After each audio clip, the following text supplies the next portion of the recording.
Déjenme empezar a grabar. Ok, listo. Y pues entonces pueden ustedes compartir pantalla o como gusten, ¿vale? Sí, sí lo vamos a compartir. Un momento, por favor. Sí, permítame. Sí.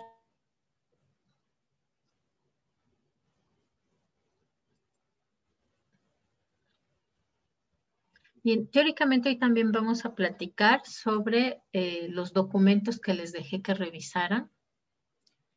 Y estaríamos empezando también ya con la unidad 2.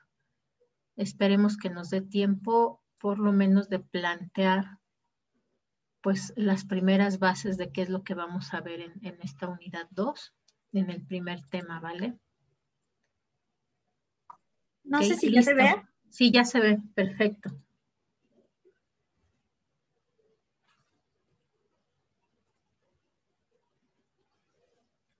Bueno, a nosotros nos tocó lo de los índices de pobreza. Y como sabemos, hasta hace unas décadas, medir la pobreza era una tarea muy complicada por la falta de estándares e índices que permitieran hacerse una idea aproximada y comparativa entre las economías de los distintos países y regiones de nuestro planeta. El primer indicador extraprobable surge en la Organización de las Naciones Unidas a través del índice de pobreza que fue creado en 1997. Fue un parámetro estadístico que desarrolló la entidad para medir el nivel de pobreza que prevalecía en los países y que refleja mucho mejor que el IDH, el Índice del Desarrollo Humano, cuál es el nivel de privación al que los ciudadanos de una nación se ven expuestos.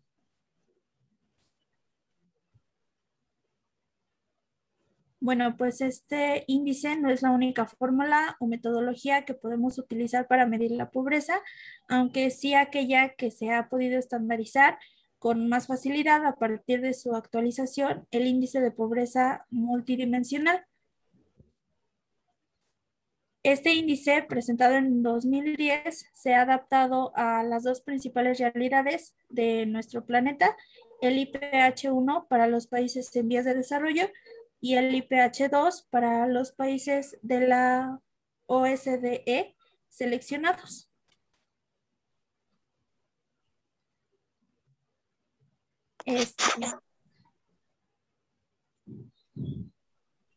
Bueno, ¿qué mide este índice? Pues el índice de pobreza humana se define como un indicador compuesto que mide las privaciones en tres dimensiones básicas, que es una vida larga y saludable, el conocimiento y un estándar decente de vida. ¿Cómo se calcula? Pues bueno, los dos parámetros principales para su cálculo son, primero, la probabilidad del país de no superar los 40 años de vida. 60 en los países de la OECD, que es la Organización de la Cooperación y el Desarrollo Económicos, y la tasa de analfabetismo en los adultos en los países en vías de desarrollo. Este parámetro pues corresponde al promedio de la población sin acceso sostenible a una fuente de agua tratada y niños que tienen un bajo peso para la edad, mientras que en los países de la OECD, el tercer parámetro corresponde a la población por debajo de la línea de pobreza, es decir, 50% de la mediana del ingreso por hogar, y a este se agrega un cuarto valor, que es la tasa de desempleo de largo plazo. A grandes rasgos, pues el IPH es útil al ofrecernos un resumen sobre cómo se mide la pobreza de forma integral, ya que no solo contempla el salario de la persona, sino también contempla las necesidades o las privaciones que tiene que afrontar en su contexto y en su condición social. Esta es la razón principal por la que la ONU lo tuvo que adaptar y actualizar en base a su fórmula, ¿no? ¿Qué otras cosas se derivan de esto? Pues de los tres indicadores principales, que es la educación, la salud y el nivel de vida, se derivan otros 10 que nos permiten calcular los años de escolarización o los niños escolarizados, el acceso que tengan a la atención sanitaria, la tasa de mortalidad infantil, el nivel de nutrición o el acceso que tengan a electricidad, además de sistemas de saneamiento, agua potable o los bienes materiales que tengan, ¿no? Como la televisión, el teléfono, el internet, los vehículos que puedan tener, entre otros. Con respecto a México, pues México ocupa el lugar 35 de 101 países y el 11 de 19 en América Latina. Y el Caribe con 6.3% de su población en pobreza multidimensional. Esta es una tasa pues mayor que la de países como Colombia, que está en el 4.8%, que Brasil, que tiene el 3.8%. Sin embargo, pues es menor que la de países como El Salvador, de 7.9%, y de Perú, del 12.7%. Si bien el porcentaje de pobreza multidimensional en México es bajo, al analizar las características de las personas en esta situación, pues vemos que tienen una intensidad de carencia de casi 40%, menor al promedio de América Latina y del Caribe. En cuanto a las dimensiones del IPM, pues la educación en México es la mejor evaluada, ¿no? Pues 1 de cada 10 personas presentan carencias en esta dimensión, comparado con casi 2 de cada 10% en el estándar de vida y 6 de cada 10 en salud, la cual es la única dimensión en la que el país tiene más población con carencias, pues comparado con el promedio de América Latina y del Caribe, ¿no? Que sería alrededor del 35.4%. Y eso sería todo de nuestra parte.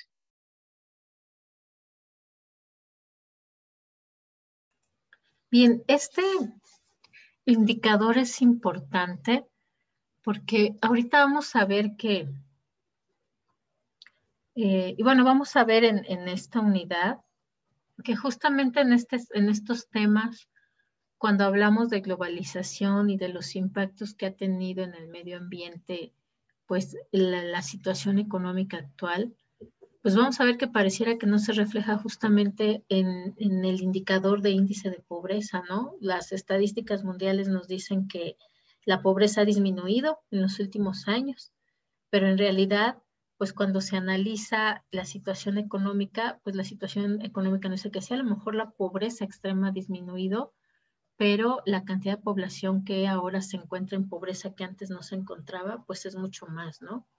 Y es interesante justamente ver en los indicadores cuál es el comportamiento que tienen cada uno de esos indicadores, es decir, qué es exactamente lo que están midiendo, porque en realidad de repente parecería que nos muestran una gran evolución cuando no es cierto, ¿no? Es decir, si ven el primero nos dice, ¿qué están midiendo? Pues la esperanza de vida de más allá de 40 años, ¿no? La esperanza de vida más allá de 40 años, hace muchos años que en todos los países ya se ha logrado alcanzar, ¿no? Tal vez solamente en las economías más pobres, en algunos países de África en épocas de hambruna, o los que están con el mayor problema del SIDA, son los que a lo mejor todavía están por debajo de ese umbral, pero en realidad ya la mayoría de los países logran superar esa esperanza de vida, ¿no? El analfabetismo, ¿no? También es otra tarea en la que se ha trabajado y efectivamente se ha logrado disminuir mucho esa tasa de analfabetismo, pero eso no asegura que las personas tienen acceso al nivel educativo que desean, ¿no? Entonces, pues también a veces los indicadores se quedan un tanto rezagados y no nos están midiendo lo que realmente nos refleja la situación actual, ¿no? Cómo el modelo económico actual ha beneficiado o ha perjudicado, ¿no? Aparentemente, si nosotros decimos, pues en los últimos años ha disminuido la pobreza, pues el modelo económico ha funcionado muy bien, pero cuando vemos la realidad, ¿no? Pues la gente actualmente, pues las personas tienen mucho menos de lo que tenían sus padres a la misma edad, ¿no? El trabajo que actualmente se encuentra tiende a ser más precario. Anteriormente los papás lo que buscaban, o bueno, sus papás, lo que buscaban era entrar a una empresa o a una institución de gobierno donde sabían que podían quedarse por el resto de su vida, ¿no? Los abuelos todavía más, ¿no? Las grandes empresas, que manejaban la industria pesada, sabían que si entraban, no sé, a Teléfonos de México, a la Ford, podían ahí quedarse todo el tiempo que tuvieran que trabajar hasta jubilarse y iban a tener buenas condiciones. A sus papás a lo mejor ya les empezó a tocar donde, pues sí, a lo mejor también pueden quedarse largo tiempo, pero pues en realidad ya no tienen tantas prestaciones como antes. Y a ustedes ya les va a tocar, ¿no? En que pues ya ni siquiera uno puede pensar en que se va a quedar toda su vida laboral en un solo lugar, ¿no? Uno tiene que estarse moviendo constantemente porque las condiciones laborales cada vez son peores. Entonces, tiene uno que estar buscando dónde hay mejores condiciones laborales, dónde a lo mejor podemos complementar con un trabajo que nos dé el seguro médico y otro trabajo que nos aporte para la FORE y otro trabajo que nos dé un nivel de ingreso apropiado, ¿no? Entonces, cuando nosotros revisamos eso, bueno, pues encontramos que en realidad no ha sido tal cual ese beneficio, ¿no? Del modelo económico de disminuir la pobreza, porque pues además implica otras cosas y no solamente a los que viven en pobreza extrema, ¿no? Sino al resto de la población. Ok, bien, vamos entonces a platicar sobre estos documentos que les quedó de tarea también que revisaran. Déjenme ver. Acá.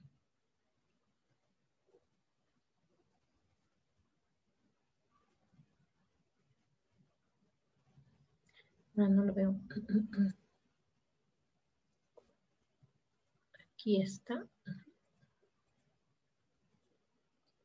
Y acá está. Ahora sí. Les tocaron estos 3 documentos, ¿no? Que revisaran el Informe Mundial sobre el Medio Ambiente, al equipo o perspectivas del medio ambiente, al equipo de Israel, Sara, Melissa y Jacqueline,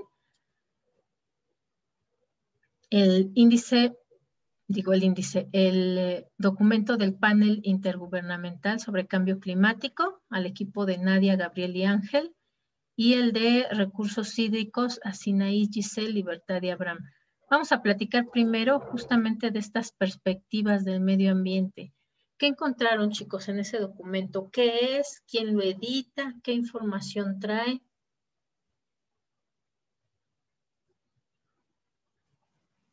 ¿De qué nos habla?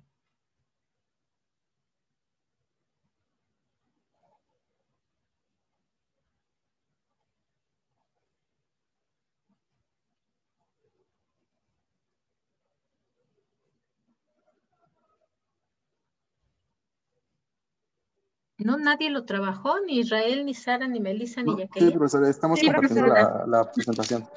Ok. Tengo una duda. ¿Quiere que Sí. ya presentemos la exposición o no? O más o menos como hablar sobre... Sí, no, ya la exposición. Ah, ok, perdón.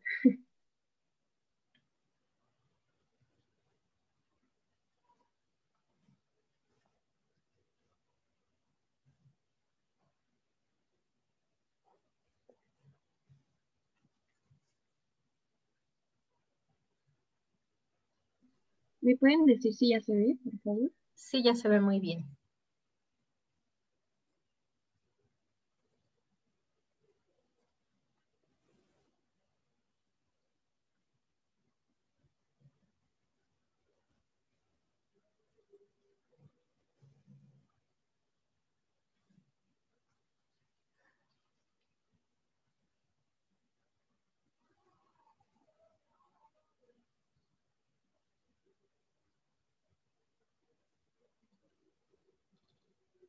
Bueno, somos el equipo, mira, mi equipo está conformado por Israel, Melissa, Jacqueline y yo.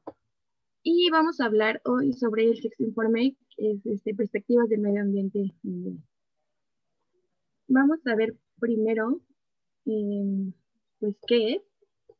La sexta perspectiva del medio ambiente mundial, también se le llama GEO6, es una evaluación que considera diversas perspectivas científicas e insumos de todo el mundo de manera integral. La evaluación insta a los tomadores de decisiones del mundo y a todos los ciudadanos a aplicar los principios del desarrollo sostenible para asegurar que el medio ambiente de la Tierra siga siendo la base de sociedad y del bienestar y la resiliencia de las personas.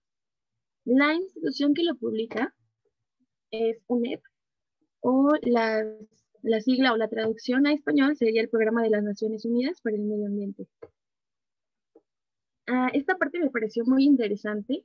No venía en las preguntas que teníamos que contestar, pero me pareció muy interesante porque son organizaciones que proporcionaron financiación directa o indirectamente a esta perspectiva.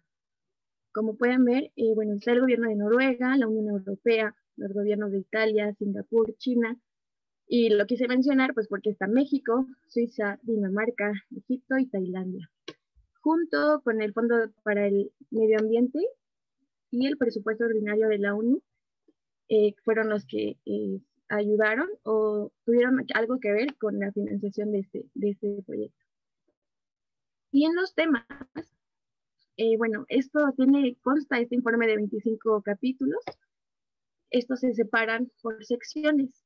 Del capítulo 1 al capítulo 4 viene una introducción, se puede decir, o un contexto de para entender más o menos la situación de la que se va a hablar.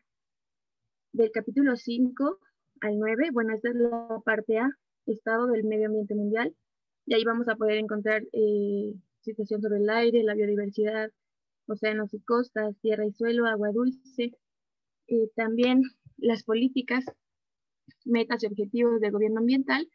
Esa es la parte B, y está bien el capítulo 10 al capítulo 18. Ahí pues sí, solamente son enfoques, teorías, políticas acerca de todo esto y la eficacia también. La parte C son perspectivas y caminos hacia un planeta saludable con personas saludables. Este es del capítulo 19 al 24 y bueno, podemos encontrar perspectivas en GEO6, que bueno, viene siendo este informe, una visión a largo plazo para 2050, desarrollos futuros en políticas focalizadas, etc. Y parte de datos restantes y lagunas de conocimiento, que eso solamente es del capítulo 25. Y los principales objetivos. Por favor, Jackie. Los principales objetivos. Es una inversión adecuada en los sistemas de conocimientos, como son los indicadores, evaluaciones normativas y plataformas de intercambio. También prestar atención a las alertas tempranas de la ciencia y la sociedad internacional para evitar efectos ambientales y costos innecesarios. Aplicar el acceso a los datos, la información y los conocimientos y mejorar la infraestructura y la capacidad para aprovechar los conocimientos. Una mayor inversión en indicadores que integren diferentes fuentes de datos y delimiten los aspectos relacionados con el género y la desigualdad. Internalizar los costos ambientales en la adopción de decisiones económicas en relación con la sustentabilidad. Aprovechar la actual revolución en el ámbito de los datos y los conocimientos para garantizar la autenticidad y validez de estos datos. Y también para apoyar el desarrollo sustentable y transformar las capacidades y acelerar los progresos hacia el desarrollo sostenible. Y adoptar medidas audaces, urgentes, sostenibles, inclusivas y transformadas que integren las actividades ambientales, económicas y sociales. ¿Me pasa, Sara? Bueno, las principales conclusiones. Como resultado de la reunión de negociación para la formulación de políticas de sexo informe y perspectivas al medio ambiente mundial, se solicitó a la mesa de reunión un documento con principales mensajes a todos los Estados miembros, donde explicaban a ministros y funcionarios superiores encargados de la adopción de decisiones del informe de evaluación principal la situación del medio ambiente en todo el mundo y la muestra de que el medio ambiente saludable es un requisito para la prosperidad económica, la salud y el bienestar de las personas. Eso es todo por mí.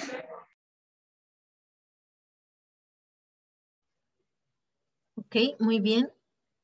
Este documento como tal, efectivamente se organiza con distintos grupos científicos, ¿no? Ya vieron ustedes ahí en las instituciones, son varias instituciones que participan, pero como tal justamente son documentos que son impulsados por Naciones Unidas para identificar cuál es ese estado, ¿no? Estado del medio ambiente actual y cuáles son las perspectivas. Por eso se llama perspectivas, porque más que ser documentos que simplemente nos relaten cómo se encuentra la situación actual del medio ambiente, pues nos plantean cuáles son las tareas que se tienen que hacer, ¿no?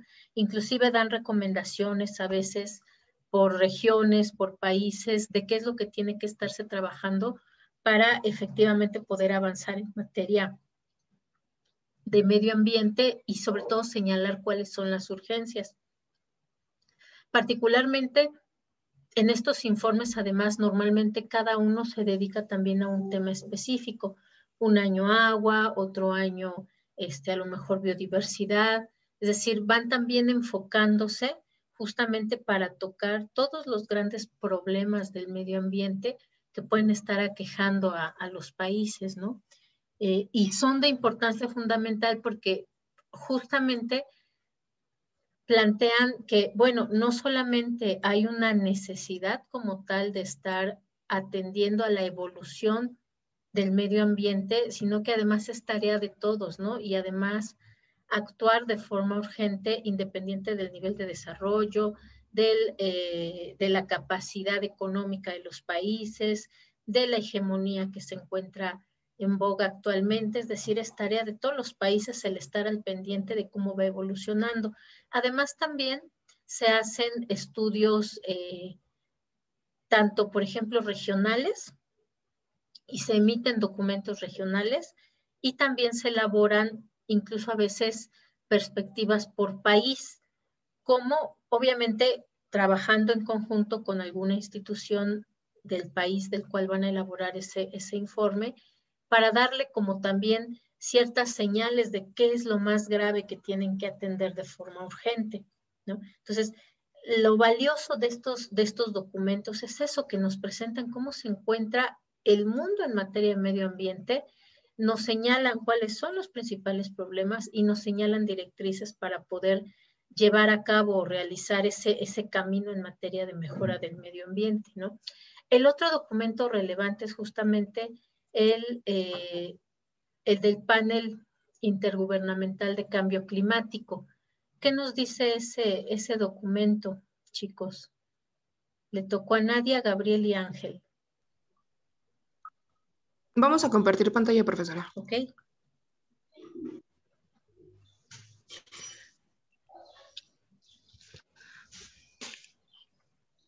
¿Se ve? Bueno, a ver. Sí, ya se ve. Bueno, se ve el celular.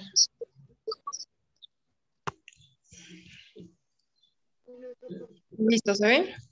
Ahora sí, ya se ve bien. Bueno, pues a nosotros nos tocó el panel intergubernamental de expertos sobre el cambio climático. Como tal, tenemos una exposición un poco más breve, más detallada, pero trae todo lo que venía en el texto. Entonces, el grupo está integrado por Ángel, Gabriel y su servidora Nadia. Si en algún momento pues llegan a tener alguna duda, nos la hacen saber.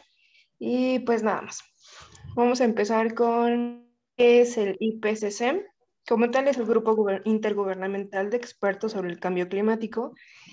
Es un órgano internacional que se encarga de evaluar los conocimientos científicos relativos al cambio climático. Se estableció en 1988 por la Organización Meteorológica Mundial y el Programa de Naciones Unidas para el Medio Ambiente. Esto con el fin de poder facilitar que en las instancias normativas tuvieran evaluaciones periódicas, tanto de manera científica hacia el cambio climático, con repercusiones y algunos futuros riesgos. También el cómo existen algunas opciones que se pueden adaptar a sí mismo y tener diferentes efectos. Como sus objetivos principales son el cambio climático introducido por el hombre, el impacto que tiene el cambio climático de igual manera que se introduce por el hombre y las opciones de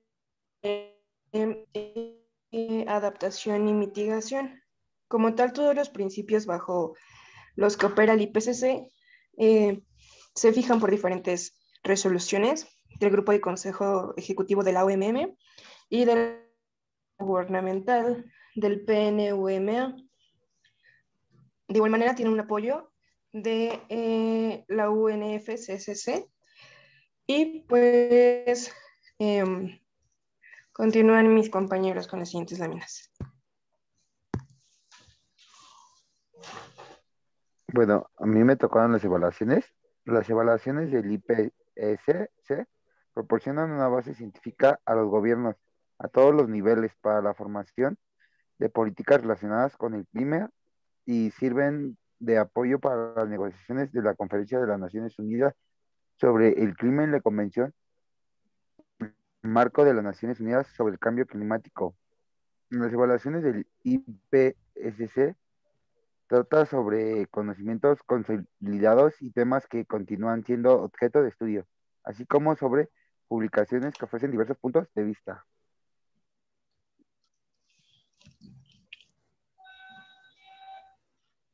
Aquí tenemos un ¿sabías qué? Sobre diferentes puntos que pudimos encontrar dentro del texto. Por ejemplo, el IPCC ofrece una oportunidad de facilitar diferentes tipos de información de manera científica rigurosa y equilibrada sobre las instancias normativas, obviamente sobre el cambio climático. Cuenta con 195 países miembros. El grupo de expertos siempre se va a reunir en sesiones, perdón, para que puedan tener diferentes decisiones dentro de sus sesiones.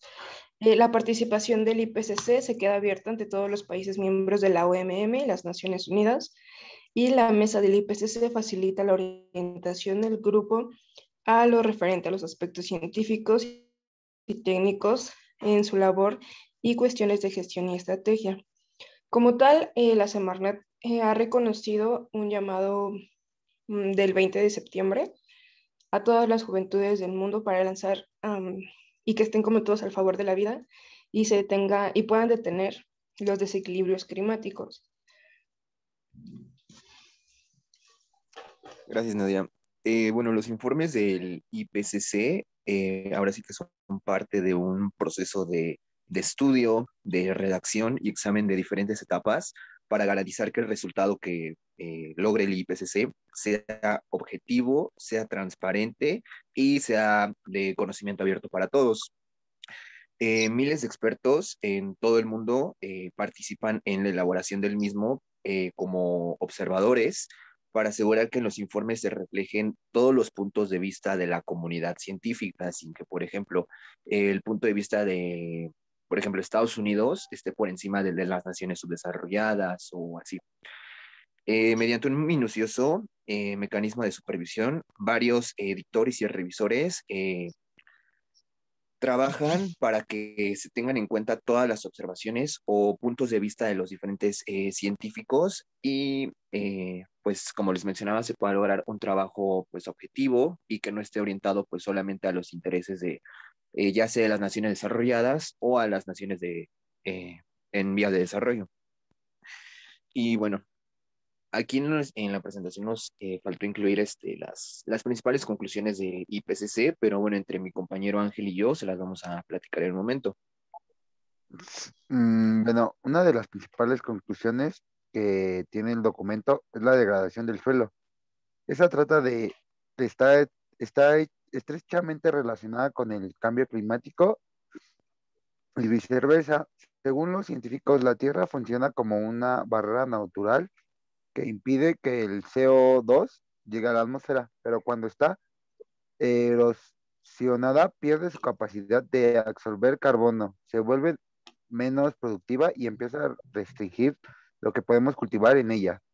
Con las emisiones de gases en efecto invernadero que no pueden ser evitadas, los efectos de cambio climático, como las sequías o los cambios en los ciclos de precipitación, se intensifican y las consecuencias empiezan a verse reflejadas en el suelo, cuyo mal estado es un problema cada vez más preocupante para el planeta.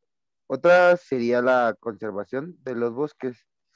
Bueno, esta sigue siendo una de las mejores alternativas de mitigación del cambio climático, pues estos ecosistemas capturan emisiones del CO2 y contribuyen a la formación de suelos compactos y ricos en nutrientes, entre otros servicios que pueden ofrecer. Para preservar estos hábitats, el informe plantea reforzar los derechos de propiedad de la tierra indígena como una estrategia de mitigación del cambio climático, teniendo en cuenta el valioso conocimiento que estas comunidades han desarrollado en miles de años. Gracias, Ángel. Bueno, ya para finalizar, cabe mencionar también los siguientes 3 puntos. El primero, se requiere, pues de igual manera, un manejo sostenible del suelo. ¿Qué quiere decir esto? Se requiere pues una agricultura que pues en este caso no sobreexplote los recursos naturales de la tierra y de igual manera no sobreexplote otros recursos como el agua o en este caso pues los materiales que producen que la tierra sea fértil. Por ejemplo, el IPCC es muy contundente en este aspecto. Para el año 2050, los expertos consideran que el precio de los cereales en todo el mundo estaría aumentando un 29% de, de las altas concentraciones de CO2 en la atmósfera. Esto a nosotros nos impacta de la siguiente manera. Un alimento básico para México son las tortillas. En este caso, pues si por que hacen que el maíz sea un alimento que se pueda producir de manera ahorita pues más fácil, pues a nosotros nos estaría impactando pues en el precio del kilo de las tortillas. Por ejemplo, si ahorita cuesta en promedio de entre 12 y 13 pesos, en este caso pues imagínense, estaría llegando a costar, yo calculo, entre unos 18 y 19 pesos el kilo de tortilla, por ejemplo. De igual manera, el IPCC indica que es necesario modificar nuestros hábitos de consumo para aliviar la condición de los bosques y de la tierra. En este caso, sugiere que se puedan consumir o se les dé prioridad en el consumo alimentos de origen vegetal, como cereales secundarios, legumbres, frutas y verduras. Aunque el índice no rechaza el consumo de carnes rojas o productos derivados de la ganadería, como el pollo, el huevo, en este caso nos invita a que consumamos los productos que son producidos de manera sostenible, ya sea en granjas que, pues, por ejemplo, no alimentan a los pollos con hormonas, que en este caso de igual manera en sus procesos de producción, de crianza de los animales, pues no afectan o su impacto en el medio ambiente es muy mínimo. Y de igual manera también indica que el IPCC, que para poder alcanzar una sostenibilidad en la tierra, pues es a la voz de ella prácticamente es urgente, ya que la temperatura global de la Tierra aumenta solamente 2 grados centígrados, pues en este caso pues la Tierra se estaría convirtiendo en un desierto infértil que no sería productivo, y de igual manera pues las infraestructuras humanas como las telecomunicaciones, por ejemplo las carreteras, ahora sí que pues todo lo que nosotros conocemos estaría destruyendo a medida que se estaría descongelando pues, las capas que están en los polos, ya que se estarían derritiendo, y pues el agua que vendría de los polos pues poco a poco estaría penetrando primero por las costas, y de igual manera pues esto estaría impactando en las ciudades costeras, ya que pues el nivel del agua estaría subiendo de manera dramática. Y bueno, por nuestra parte sería todo, profesora. No sé si tengan alguna duda o algún comentario. Bien, este documento, chicos, del IPCC, el informe del Panel Intergubernamental de Cambio Climático, es un documento que justamente viene a partir de la Conferencia de Naciones Unidas de Medio Ambiente, donde se identifica que uno de los problemas ambientales más urgentes, pues es justamente el cambio climático, ¿no? Entonces, se acuerda que, bueno, para poder identificar entonces qué es el cambio climático, si efectivamente tiene una causa antropogénica, es decir, generada completamente por los seres humanos, o es por causas naturales, pues justamente se requiere entonces empezar a levantar información, ¿no? Particularmente los avances de la ciencia en cuanto a aparatos, por ejemplo, para medir clima, etc., pues son del siglo XIX hacia acá, por lo cual es complicado tener información de largo plazo, ¿no? Es decir, de muchos años para atrás. Entonces, justamente se decide que pues tienen que expertos en materia de clima, de temperatura, de precipitaciones, tienen que llevar a cabo estudios que permitan levantar información lo más antigua posible, primero, ¿no? Y ese fue en el primer panel intergubernamental, para determinar si el cambio climático era por causas naturales, porque en la naturaleza siempre ha habido cambios en el clima derivados de la variabilidad climática, ¿no? Es de una forma natural. Se observa también que hay ciertos ciclos de ondas polares con años que son más cálidos, pero bueno, también se buscaba determinar, bueno, ok, si hay cierta variabilidad climática, pero nosotros como seres humanos, con nuestro modo de producción actual, con el sistema económico actual, hemos incidido a lo mejor en acelerar esos ciclos, o a lo mejor en hacerlos todavía más profundos. Entonces, el primer panel gubernamental justamente ese era su objetivo, ¿no? Determinar si había causas antropogénicas o solamente eran causas naturales este cambio climático. Y a partir del segundo informe, ¿no? Ya ahora se emiten cada año o cada 3 años con cierta periodicidad. Lo que se busca es tener información que nos hable particularmente de cómo vamos evolucionando.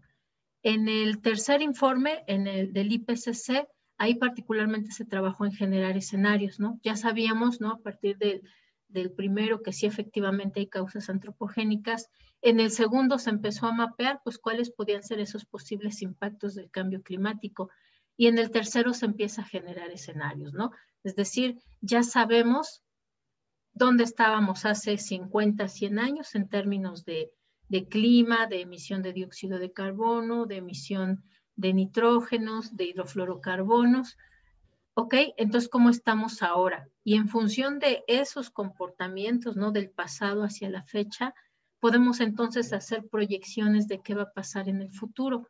Y para eso se empiezan a crear escenarios. Esos escenarios de cambio climático justamente nos decían, bueno, inclusive hay inventarios por países, ¿no? Que nos ayudan a estimar o a prever esos comportamientos, esos escenarios. Pero pues este informe como tal nos dice, bueno, a partir de estos inventarios, ¿no? de cambio climático, podemos identificar cuáles son las actividades que generan más gases de efecto invernadero, ¿no? Entendiendo que esos gases de efecto invernadero son los que van a estar provocando ese impacto en el cambio climático. Entonces, se generan los escenarios y se dice, bueno, si seguimos contaminando a este mismo ritmo, ¿cómo vamos a estar en 10 años, en 20, en 30? Si no queremos estar ahí, ¿no? Porque la tendencia, pues sí, implicaba que vamos a tener una mayor desaparición de especies, que vamos a tener una mayor cantidad de tierras erosionadas, que va a contaminarse una gran cantidad de los recursos de agua disponibles. Entonces, ¿qué tenemos que hacer, no? Pues reducir esos gases de efecto invernadero. ¿Cómo reducirlos? Bueno, pues si ya identificamos en tu país qué es lo que más contamina, pues entonces tienes que trabajar en eso, ¿no? Y justamente este documento del panel intergubernamental nos permite analizar esos escenarios a nivel mundial, ¿no? Es decir, cómo tiene que trabajar la región, por ejemplo, de América del Sur, como la de Asia Oriental, como la Europa Central, ¿no? Es decir, porque obviamente dependiendo de los diferentes niveles de desarrollo, dependiendo de las diferencias en las principales actividades económicas, pues también de eso va a depender cuáles son las actividades que más contaminan o no. Esa información ha servido justamente para las conferencias mundiales que tratan de generar acuerdos internacionales para reducir esos gases de efecto invernadero. Son los que permitieron que llegáramos a un protocolo de Kioto y después a una conferencia de las partes en París, donde se llevaron a cabo acuerdos. ¿Cómo vamos a disminuir esos gases de efecto invernadero para disminuir el cambio climático y además para poder gestionar los impactos? Entonces, este es un documento que también se va a estar actualizando cada cierto tiempo, ¿no? Porque obviamente requerimos saber eso que les decía de dónde estábamos, dónde estamos ahora y cómo se va avanzando en esos intentos por reducir esa emisión de gases de efecto invernadero, ya sea por países, ya sea por regiones y además, por supuesto, a nivel mundial. Entonces, también es un documento que constantemente se tiene que estar revisando año con año, ¿no? Y es importante porque justamente derivado de los acuerdos que se hacen es que se va a reorganizar la política internacional. Les dejé en particular ahí como actividades a distancia estas reuniones que se están teniendo a nivel, bueno, estas conferencias que se organizaron por parte de la licenciatura en Relaciones Internacionales, ¿no? Su licenciatura en el Instituto Rosario Castellanos, y particularmente el segundo, el que hablaba de la diplomacia, y el anterior, que fue lo de la cultura cariña, tienen unas partes donde justamente nos hablan sobre estos temas de medio ambiente, cómo están reorganizando, particularmente en la conferencia de diplomacia, cómo reorganizan también esas políticas internacionales, ¿no? Es decir, si el acuerdo es que los países ya no estén invirtiendo, particularmente los estados ya no estén invirtiendo en la extracción de petróleo, por ejemplo, o que los bancos ya no estén invirtiendo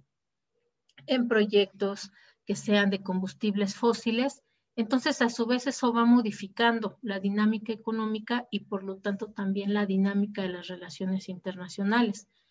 Entonces, hay que estar al pendiente de cuáles son los nuevos acuerdos, hay que estar al pendiente de cómo va evolucionando esos acuerdos que pueden ser binacionales, que pueden ser multilaterales, que pueden ser internacionales y que justamente ponen nuevas reglas para aquello que toca cambio climático, ¿no? Particularmente, por ejemplo, el año pasado, bueno, 2020, tuvimos la revisión del TEMEC y a finales de 2019, principios de 2020, la revisión del TEMEC, ¿no? Y del TELECUEM el año pasado, donde específicamente ya nos incluyen una parte relativa a medio ambiente y desarrollo sustentable, ¿no? Ya va dentro de las cláusulas de los acuerdos internacionales. Entonces, esas cláusulas implican modificaciones en la forma como se organizan los intercambios comerciales, los intercambios culturales, los intercambios de tecnología entre países. Entonces, justamente por eso es que uno tiene que estar al pendiente de cómo se van modificando estas perspectivas, tanto las perspectivas de medio ambiente como los nuevos acuerdos en materia de reducción de los impactos de cambio climático. ¿Ok? Bueno, y vamos entonces al último documento, que es el de los recursos hídricos. Por ahí le tocó a Sinaí, Giselle, Libertad y Luis. Creo que no está nadie, ¿verdad? No está Sinaí, no está Giselle. Profesora, Ajá. nada más para comentarle que Luis ya se dio de baja. Ah, ok. Ok, entonces déjeme lo pongo en rojito.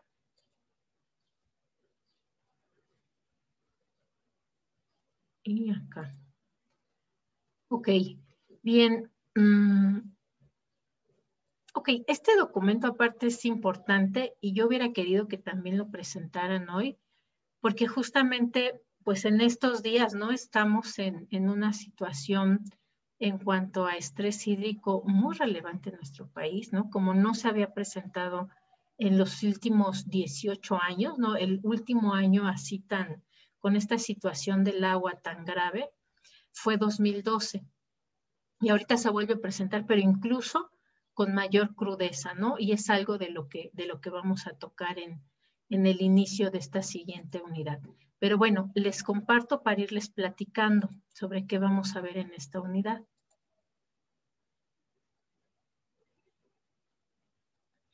Ok, entramos entonces ya a nuestra segunda unidad,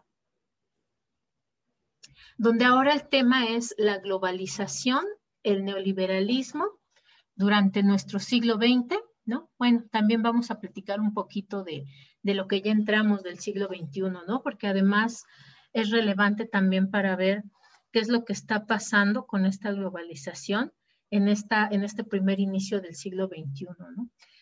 Particularmente, pues vamos a hablar de cuáles son los efectos que ha tenido este modelo económico y esa globalización en la economía, en la sociedad y en el medio ambiente. En particular, les voy a dejar, bueno, ya les compartí en el Classroom esta lectura. Solamente vamos a leer un artículo muy pequeñito. Ya ni vi de cuántas páginas eran, déjenme les digo.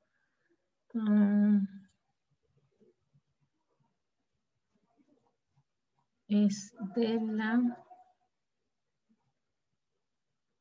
11.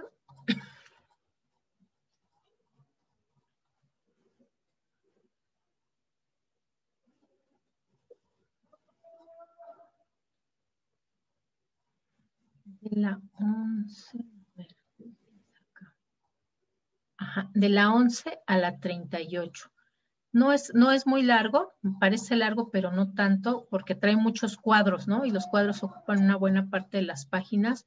Entonces, en realidad es bastante cortito, mucho menos de 20 páginas. En este documento vamos justamente a ver cómo nos presentan los autores, en qué etapa nos encontramos de este sistema, o bueno, de este, ¿cómo podríamos decir? De esta economía, ¿no? ¿Cuáles son las características que caracteriza a este modelo económico? y cómo tiene justamente la economía un papel relevante dentro del comportamiento que vamos a observar a nivel internacional. Nos habla además justamente, y eso está muy interesante, ¿no? Como desde diferentes enfoques que nos dice, bueno, pues los marxistas nos dicen que es la segunda gran contracción del siglo XXI, ¿no?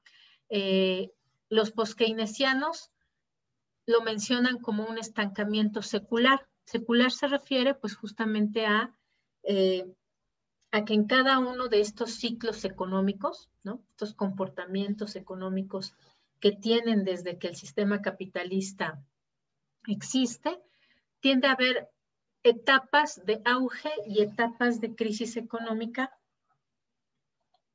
combinadas con etapas de estancamiento o de crecimiento lento. Entonces, particularmente nos dice, bueno, los poskeynesianos le llaman estancamiento secular. Estamos en esa etapa del ciclo. Y por ahí tenemos también el otro enfoque que es de los neoclásicos, que nos dice que estamos en una nueva normalidad, ¿no? Y dentro de eso nos especifica 4 características de estas fases del ciclo económico dentro de esta dinámica global, porque aparte es bien interesante porque hace el análisis, ¿no? A nivel global. Incluye también datos, por ejemplo, de algunas regiones, pero justo con un enfoque de cómo está esta globalización funcionando actualmente.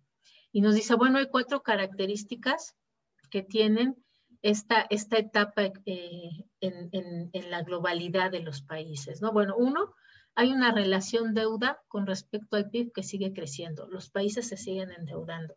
Y esto era evidente desde antes de la pandemia, pero particularmente con la pandemia se agudizó, ¿no? Porque para poder hacer frente, pues un gran número de países tuvo que solicitar endeudamiento externo para poder, si no el atender como tal la crisis, sí los impactos de la crisis en las empresas, en los servicios de gobierno, en las personas, por ejemplo, que se quedaron sin empleo.